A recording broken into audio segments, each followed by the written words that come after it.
Since we're talking about schools, is one of the challenges that some of our partners will have is actually getting into the schools. Schools will sometimes think that letting an institution into the school can be problematic because the institution is just going to be promoting itself and not necessarily promoting money smarts and financial literacy. Why is it that you were so successful in being able to get your amazing team into schools in your area? Great question. A lot has to do with networking and relationship building and really finding that champion at that local school that is willing to listen and giving them, and you hit it right on the head, John. It's that opportunity to provide content, and we'll share that content ahead of time to show them that it's not a commercial for Great Lakes Credit Union. It's about providing an educational resource that can be utilized and supplemented in to the programming at that school.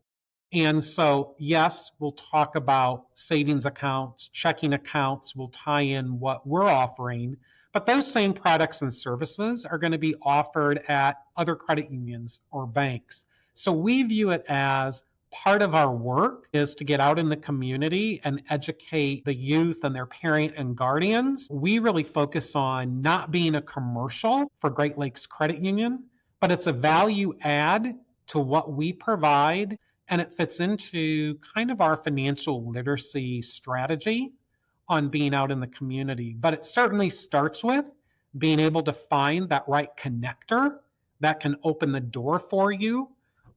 Or we've also been successful with working with nonprofit agencies that have relationships for after school programs with schools. So that's another way for an institution to think about, well, if I can't get directly into the school, and I understand sometimes there's sensitivity around that.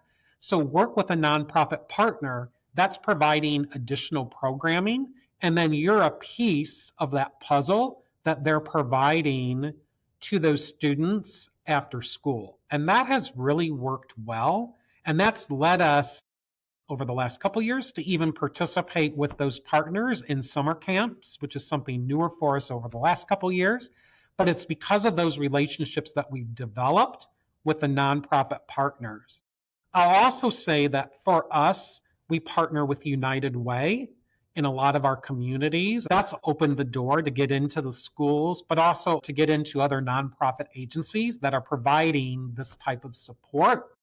And so it's just over time building upon that, developing those relationships. And recently our team was telling me, Steve, we have so many requests coming in now. We need to amp up having our employees volunteer for these programs because we're getting so many requests. And so we've even been able to reach out to some other credit unions that serve the same market to say, could you partner with us or partner with this organization? We can't do it on our own. And we've had great participation from some other credit unions locally where we've been able to really divide and conquer because it's just more than what we can handle with the staff that we would have available.